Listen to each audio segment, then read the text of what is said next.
is our smartphones, of course.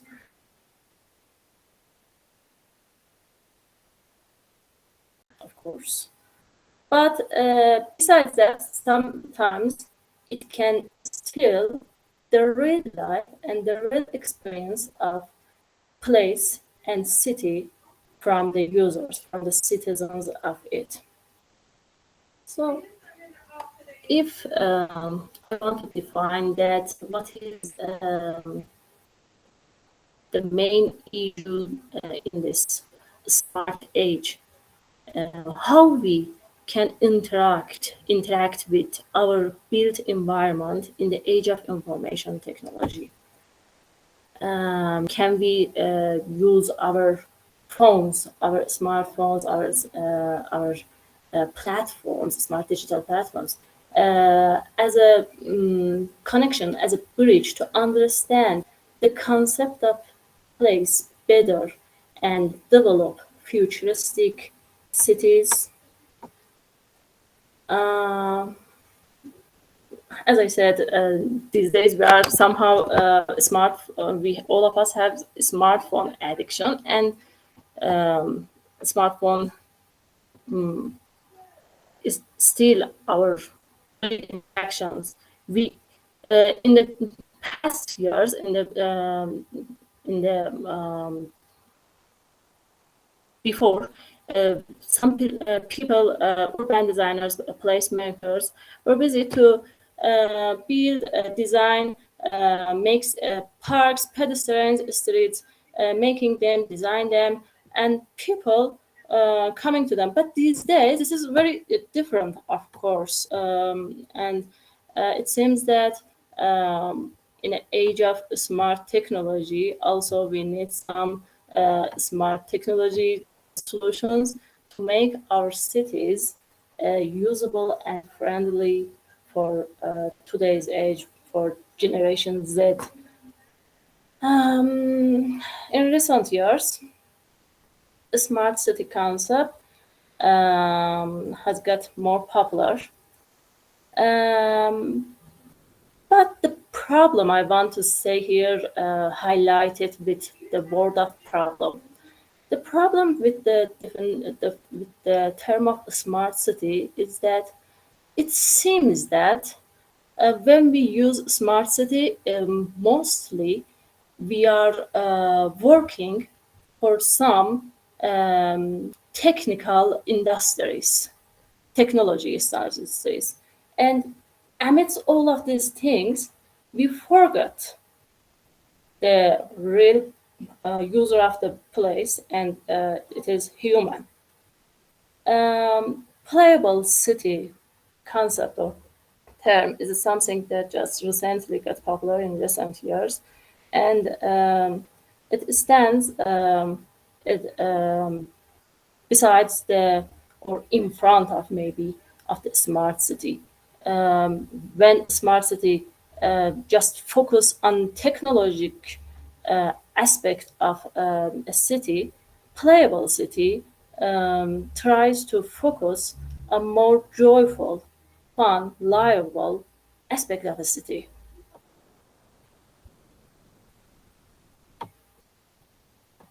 Um, Gamification is one of the ways that urban planners and practitioners these years try to use it and implement it in their works, in their practices. But if I want to, um, any question until here, I'm just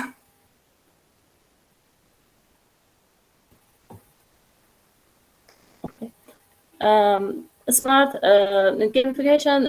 If I want to define gamification is the use of game in non-game context and making serious context more fun with game elements. For example, you can use these game elements in education, in health sector, in governments, and in our case, in cities and urban areas. It is typically used to encourage users, engage, and motivate with a basic subject that is interacting with the city in a more fun and in an enjoyable way.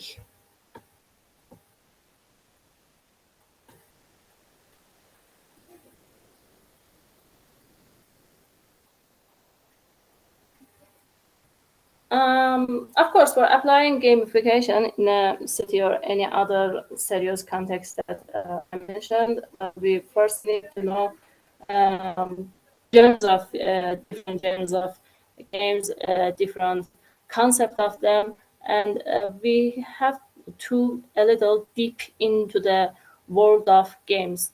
But if I want to summarize it and give give a clear perspective in nutshell, points, badges, levels, leader boards, challenges are main mechanics of gamification that you use to encourage users to stand, maintain in your task, in the, let's say, in the system that you want.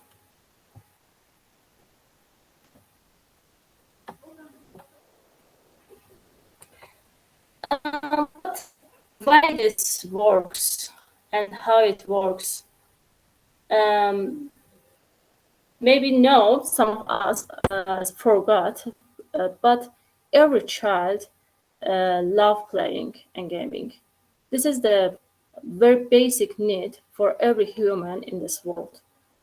We learn with the real life in the process of gaming and playing from very early age, from our infant age, and this continue until the end, until we die. Um, it it is popular that games can build series of habit. So this series of habit can change our behavior, can impact our learning process, and in our performance. One of the very primary examples for urban gamification, maybe we can say this example. I know that all of you, at least for a while, for once you played Snake and Ladders game. It's a very popular board game in the world for years. I mean, your grandparents know this game. Um, King's Cross Station is a train station in London. It's just a normal station that a lot of people just neglect it. But years ago, um, urban planners designed a game for this place, which the main idea is taken from a snake game.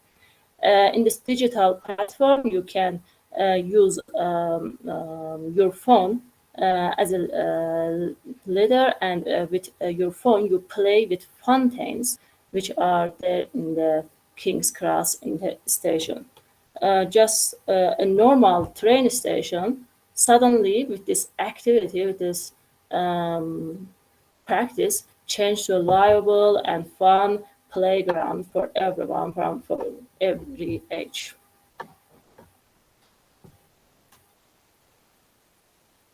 The other things that gamification can do is increase and also build new capacities.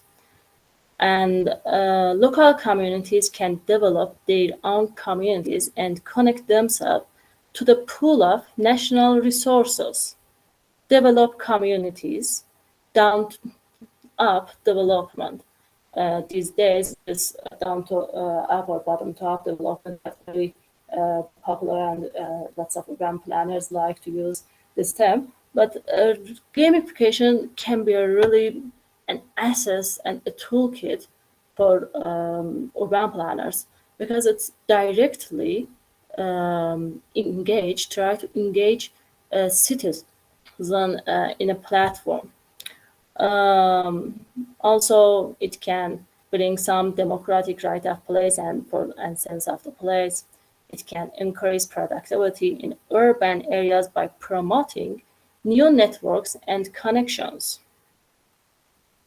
When it gets digital and when you have a gamified platform, just for example, you can promote a local coffee in your platform, and you can invite other investors, others, citizens, members into your own place just with such platforms.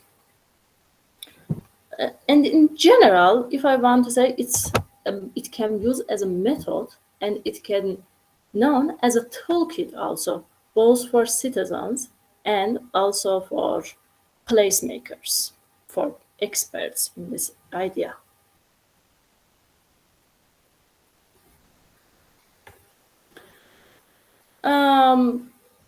Usually, as I said, there are different genres of games, but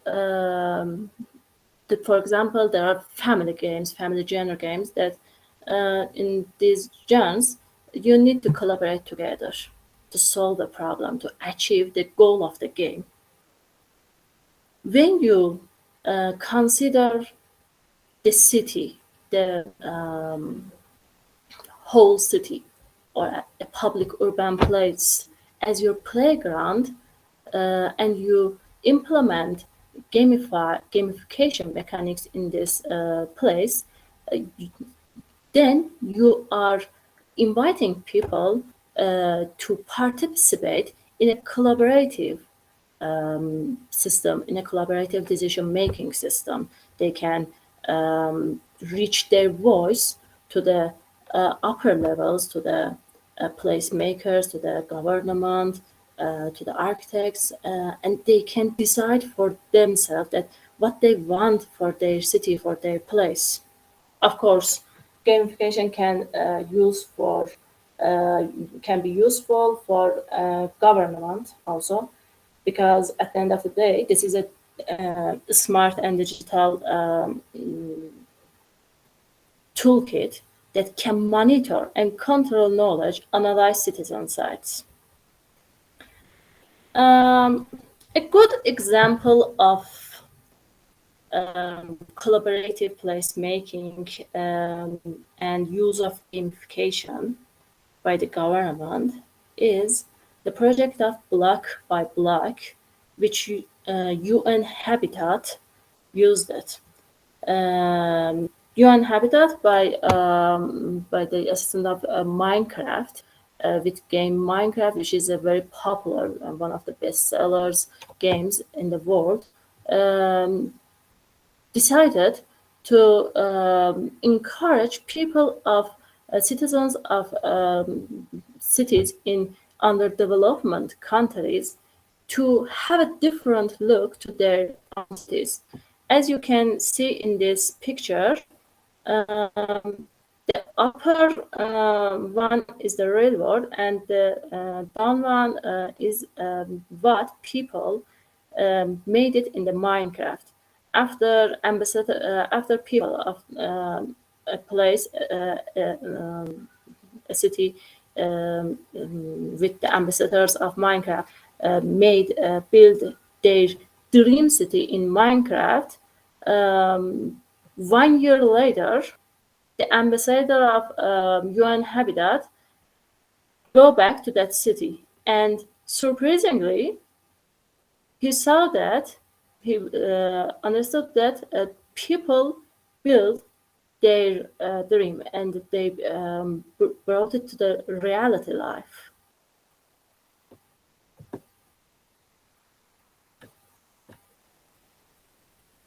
NEGİN, Yeah. may you please make your PowerPoint presentation as one screen? I We tried see the actually, pictures but very small. I'm afraid because. Oh, yeah. Is it okay now? Yes, thank you. Yeah, welcome. Yeah, another advantage is bringing people together. You usually play games together with other people. It will be boring. Of course, there are some solo games, but it will be boring. It will be more joyful to play a game with other people, and game can bring people together. This got more important in the time of pandemic. In the time of pandemic, all we heard that we should have social distancing, but later we found that it is a wrong definition. Maybe we should use physical distancing instead of social distancing. And gamification can solve a little this problem. For example, the Finnish group just observed how in the time of pandemic, people use their balcony as the only chance for the urban place, as a public place to interact with their neighbors. They got this idea and developed a game that in this game people should record, should challenge about what happens in the balconies, in the behind the windows, which was very helpful in the time of pandemic.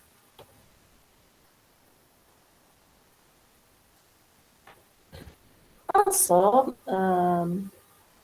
because it's kind of when we talk about game, it's kind of also like any other design activity.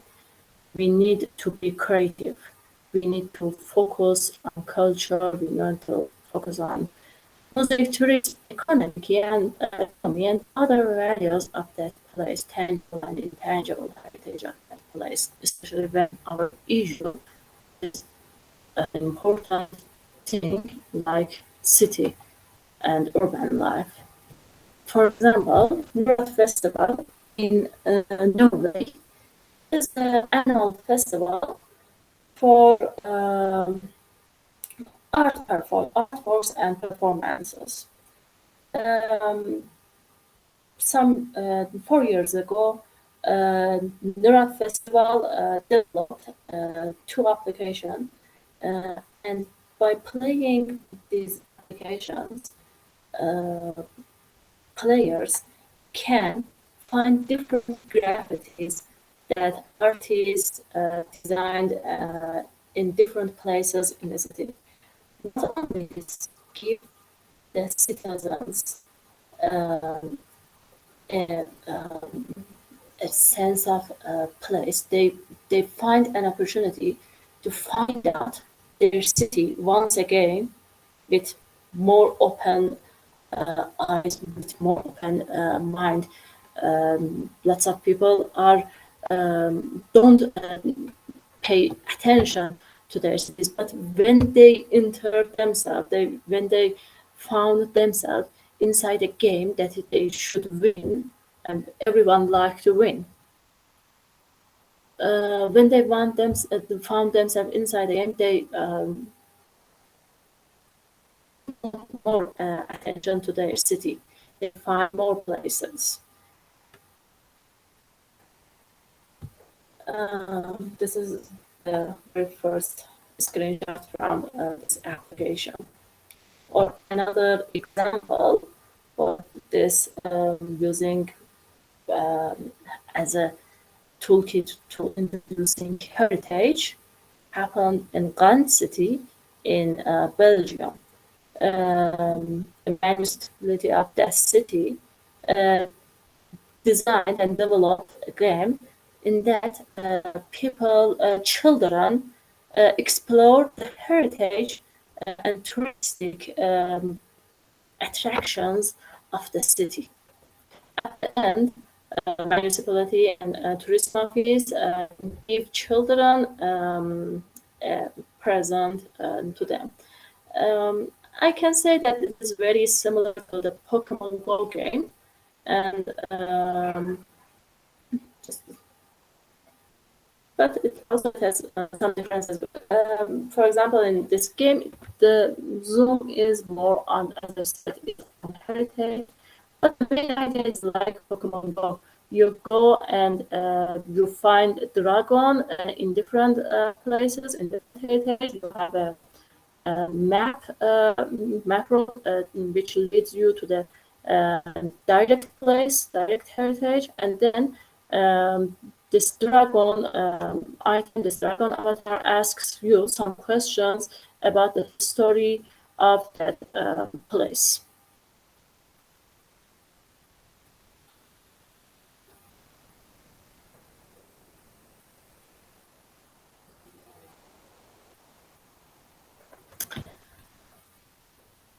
Why games are important? As I said, first of all, it brings a series of habits. It can encourage us to stay in the task. They are joyful. We don't enter to a game by force. It's completely volunteer task. So there is no pressure in a game.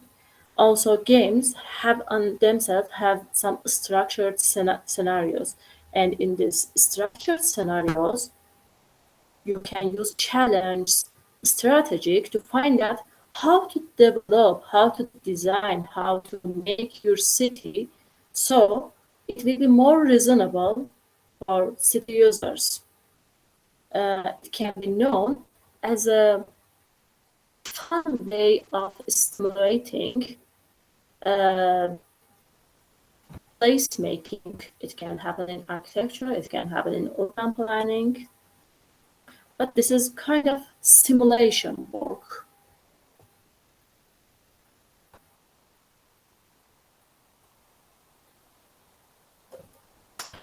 I wanted to share this with you. Just last year, me and my team won a Smart Tehran competition. This competition, my team presented idea about a game of which name is Shertash. In this game, the aim of this game is walking more in the city. So instead of using your individual car, especially Tehran and my city Tabriz is one of the populated cities in the world. So using individual car can inspire this population. The opening of the game was very simple. After users signed up and create their profile, they can use map to find challenge. The game has you can build your own profile. After you build your own profile, you can play alone to explore the city or play with a city mate. We named it here city mate.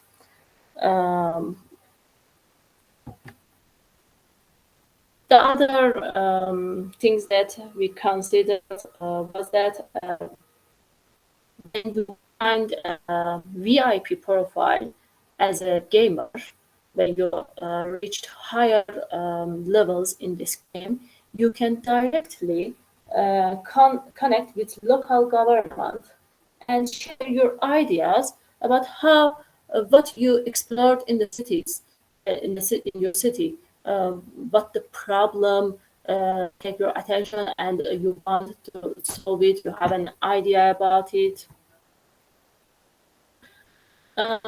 It's a playable city.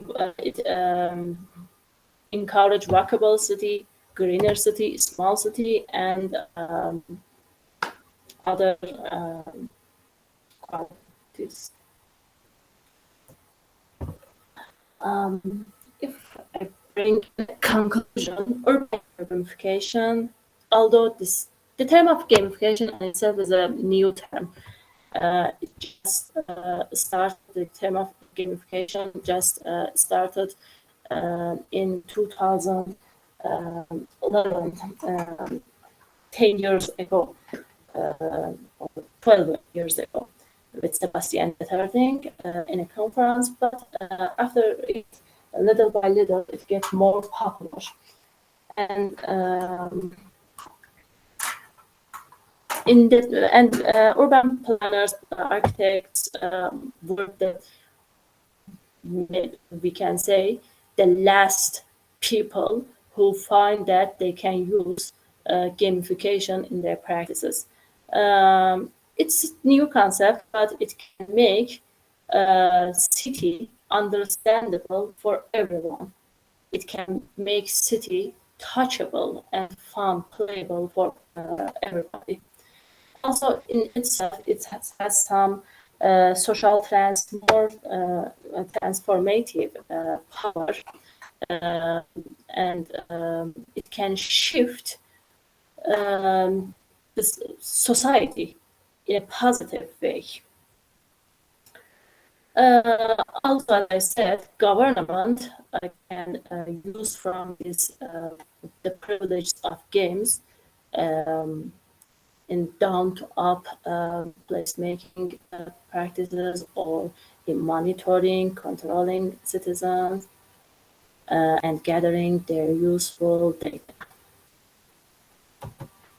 Thank you very much for your listening.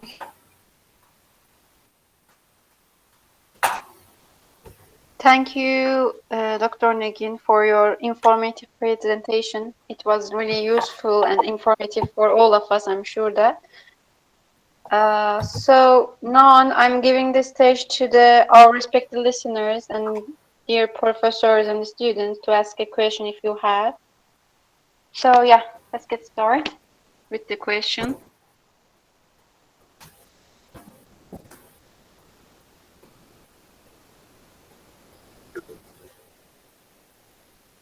Yes, Professor Zeynep. Yes, may I ask a question, dear Negin? Yeah, sure. Please. Thank you very much, first of all, for that very newly information about the urban, how to use urban and how to participate, how to connect the artificial with the real space of urban. Some of them came to me, for example, especially Dragon, Phosphor, something like this, was something like Pokemon. There was a game called Pokemon for little children aging from, I don't know, from what to what. They were finding some kinds of creatures hidden in the city. So they were capturing them and putting on their collections. It was something like this. That Dragon Phosphor is something like it, isn't it? Yeah, exactly. As I mentioned, the main idea is like Pokemon Go. I can say that when Pokemon Go first came out, released, it brought out a revolution in the concept of urban gamification. It was the first maybe spark for using the idea of gamification and games in the context of cities. And later, people, different developers, designers, tried to extract this idea in more serious ways, because Pokemon Go was more for fun aims, and playing it was entertaining game. But after that, for example, this Dragon Phosphor, it isn't a very powerful game. Of course, I should mention it.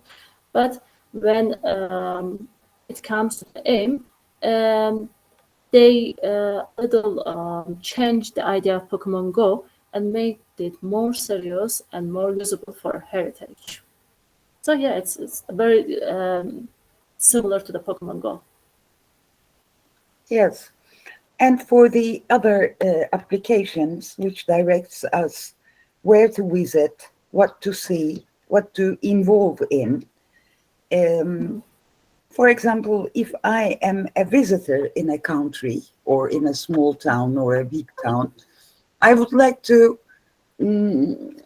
see the things that are not so important. For example, for living and tasting that city, it is very good to have some kinds of coincidence when you are walking in the streets, the narrow streets, big streets.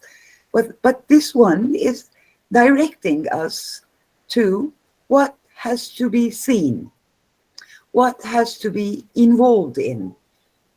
Don't you think it is something like it is directing us about the things that we have to see?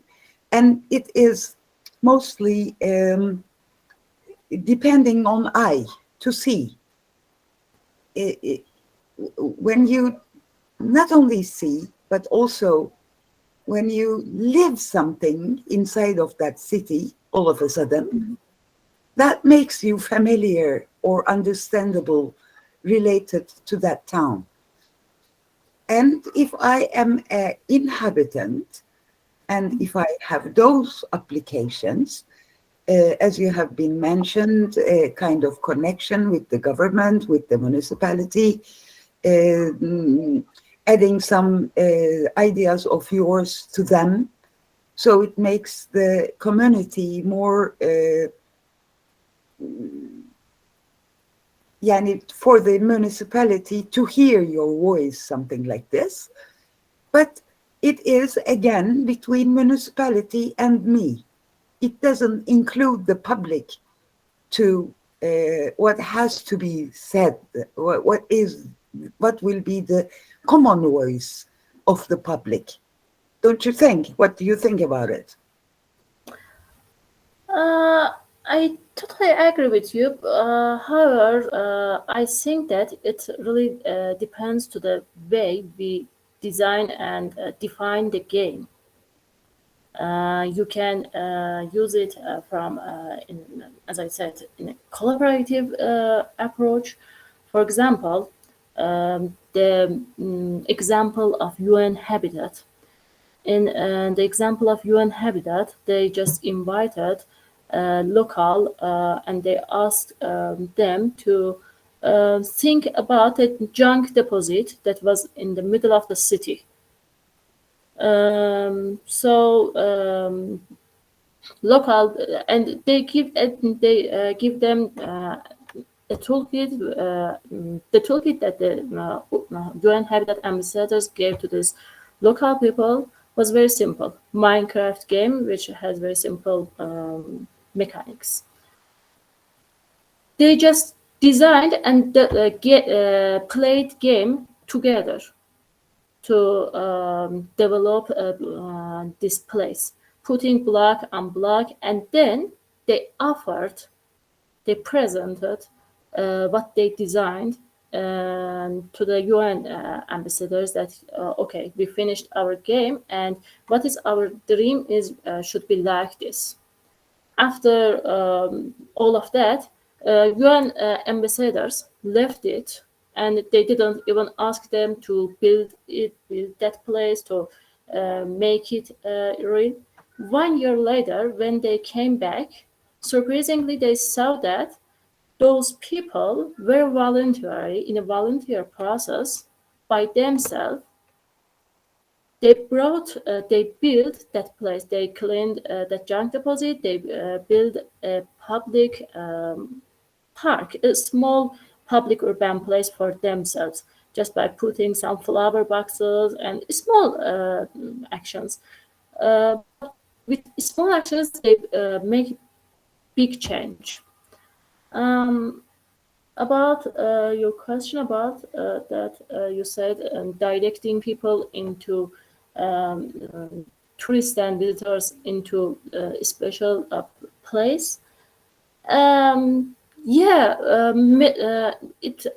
I say, it really depends on the aim of the game. Maybe the aim of the game is to direct people to the less important places. For example, in Istanbul, every tourist know Hagia Sophia, Sultan Ahmed, and this is the very first place that every tourist want to visit. But there are lots of other less popular, less famous places that maybe someone who traveled for the 10 or 9 times to Istanbul want to explore these places.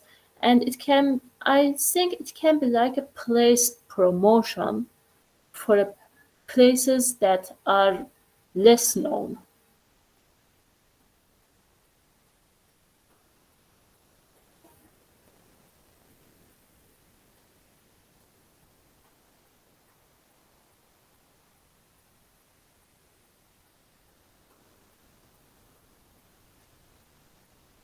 I hope I could answer the question.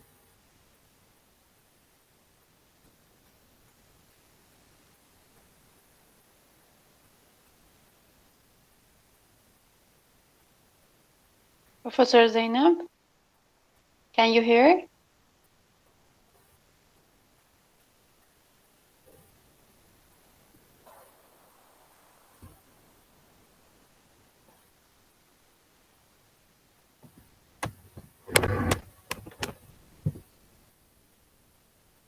Most probably she disconnected, that's why. Yeah. I guess she found the same problem we have here. Yes, unfortunately. Yes, do we have another question to ask?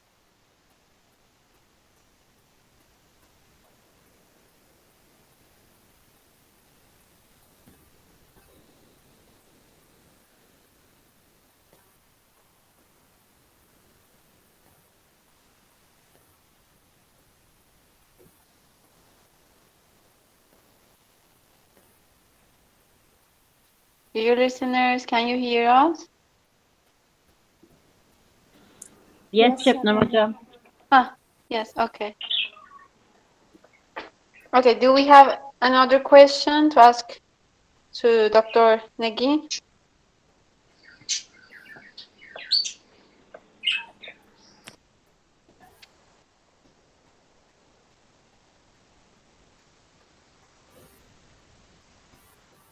I have one question actually, Dr. Negin. In one slide you say that according to the culture we are applying the urban gamification. Am I right or it was Yeah, mistaken? Okay.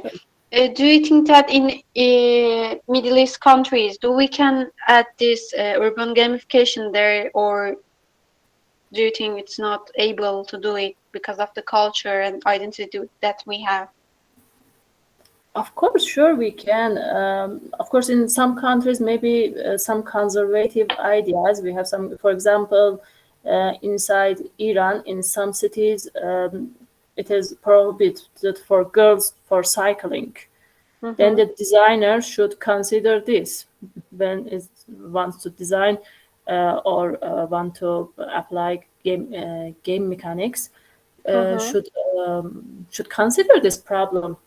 But game is something universal. Playing is something Yeah. for everyone. Yes, you're right.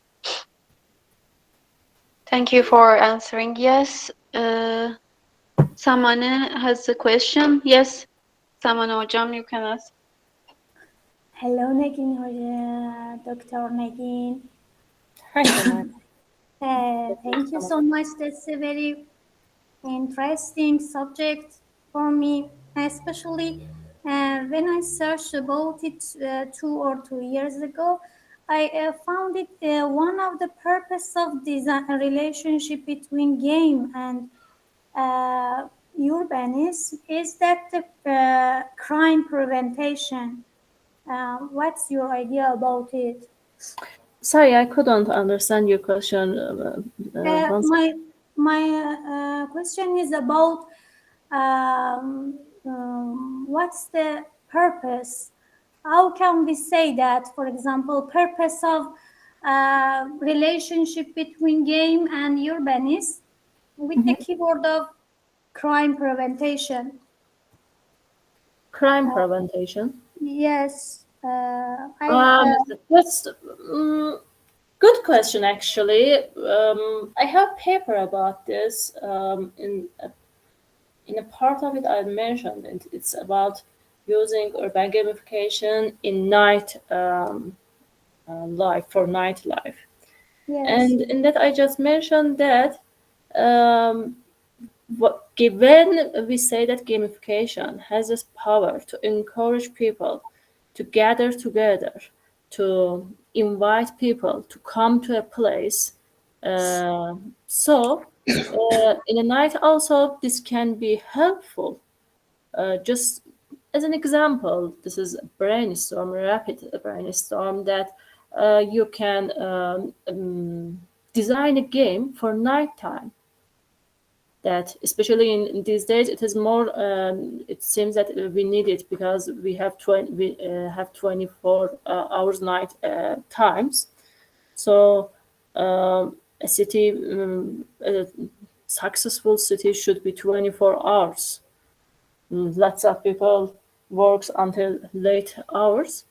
So we can the designer, the placemaker who wants to apply this gamification mechanics, game-based scenarios, stories in a place, can use the power of games to attract the attention of people about the crime, about how a place is not safe and what is the problems. People by playing, get aware about that place. They can offer their own solutions. It really depends on the scenario of the game, but can you offer your own solution as a citizen? Yeah, of course, it has this potential if the aim of the game is like this.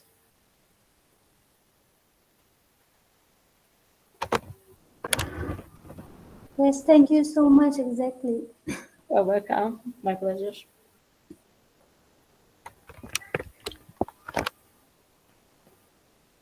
Okay, one of the students asked where is the message? Yes.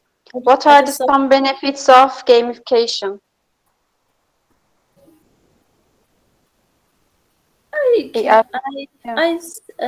Actually, we were talking about the benefits. Yeah. But if I want to summarize it, one benefit that I didn't mention it in the slides, and I really like this about gamification, is collecting the awareness of community and gathering community around a specific social issue. For why this is important, why this is the local, the community awareness, or what I call it common sense. Why common sense is important? When a community find a common sense about a problem, then that community will try to search and find a solution for that problem. An example for this, it is not about gamification, it is outside of gamification, but just in early 18th century in Britain, education was not for everyone. After local awareness, after common sense about it got raised, people brought their pressure. People started to asking government to make education free for everyone, to make education reachable for everyone. So one thing that in gamification, serious games, and other human-centric approach I like is that, especially gamification, is that it can collect people around a specific issue, about a specific problem. People by playing, people by designing different scenarios, considering different scenarios, they can find out about the problem, and then they can try to solve that problem. This happened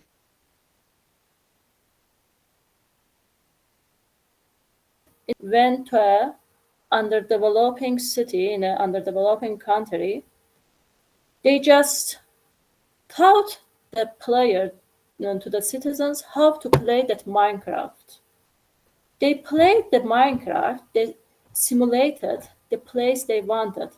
After a while, after 1 year, because this community get aware about the problem, that community build their small park, their small public place. And this is what I really like about gamification.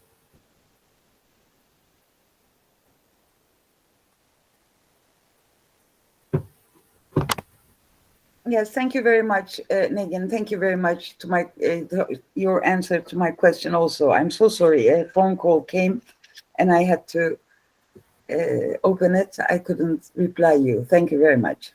Yeah, welcome. It was really my pleasure.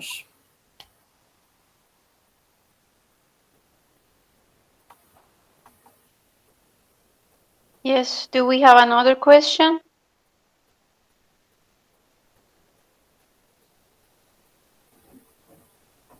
It seems that the question has finished.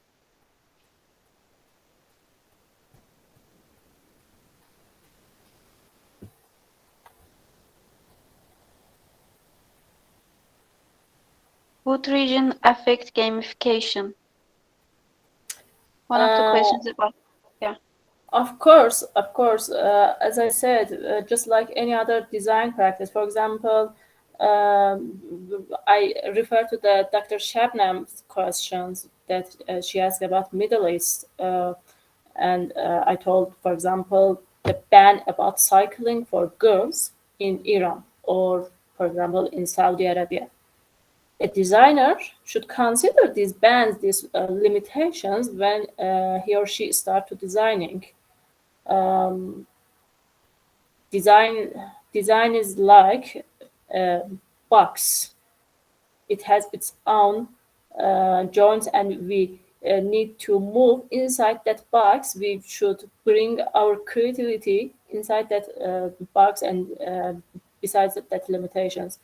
So the game may be the gamification, the game idea, a gamified place, maybe in a Saudi Arabia is different with China or with Italy. All of these places has their own culture, own people.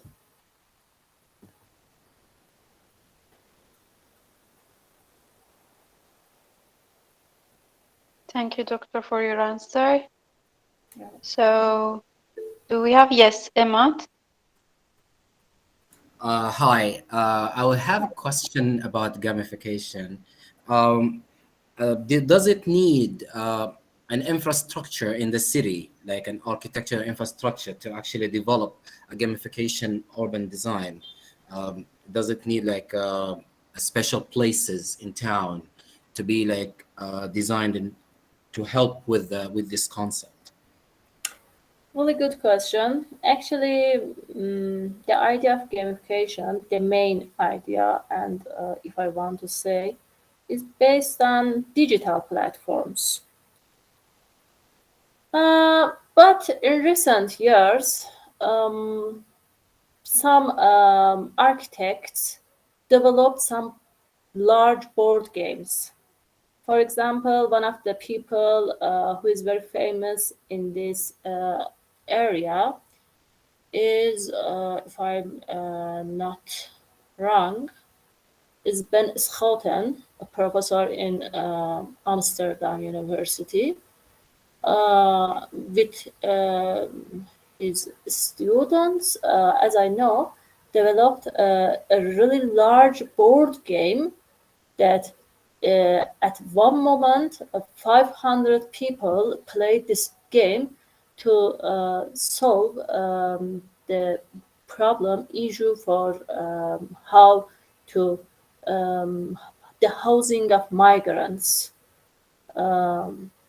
So mostly, if I want to answer to your question, summarize the answer, mostly it needs smart platforms, and as I said, it stands near besides to the smart city definition. it makes the smart city definition more complex.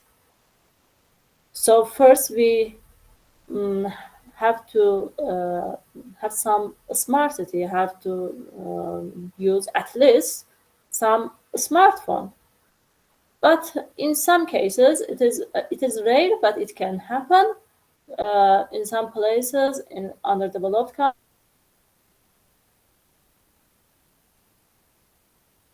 card games. Of course, the maybe we can say, I don't know, impact in the digital area is more, but it's better than nothing.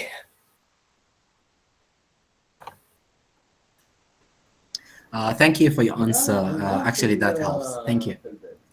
You're welcome. Yes. Do I have? How is gamification different from game-based learning? Game-based learning is same like gamification, but actually this question is game. When we say game-based learning, gamification can apply in different areas, from military, education, health sector, and also education. When it comes to the education, we say that gamification or game-based learning. So it's same. But gamification is more broad concept, of course.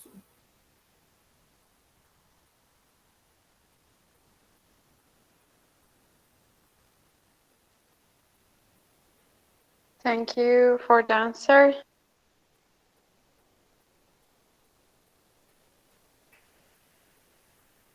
Welcome.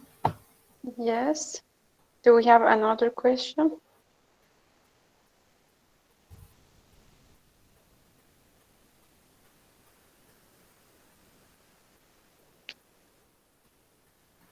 So thank you, dear Negin, for this very interesting subject that you have been shared with us. You're And welcome. thank you being the first speaker of our interdisciplinary seminars. Thank you very much.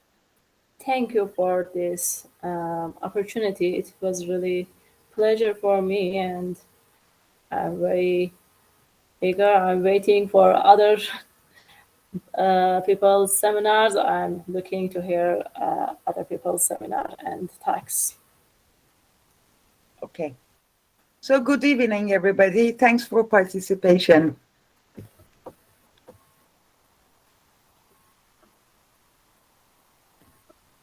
Thank you, AZALİ. Okay. Good night. Good evening. Good evening. Bye-bye. Bye-bye. Dr. Negin, thank you for your contribution. Good evening, everyone.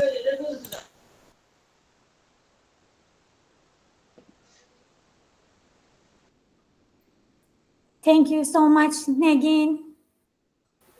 Have a good time. Have a good night, dear Dr. Samana. Thank you very much. Thank you. Bye-bye. Bye-bye.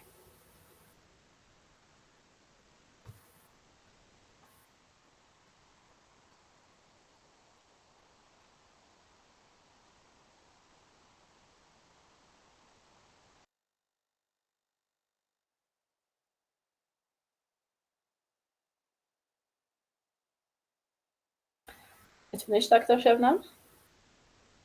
Yes, we can leave the meeting. Actually, the professor forgot to stop the recording, but it's okay. We can leave. It's okay.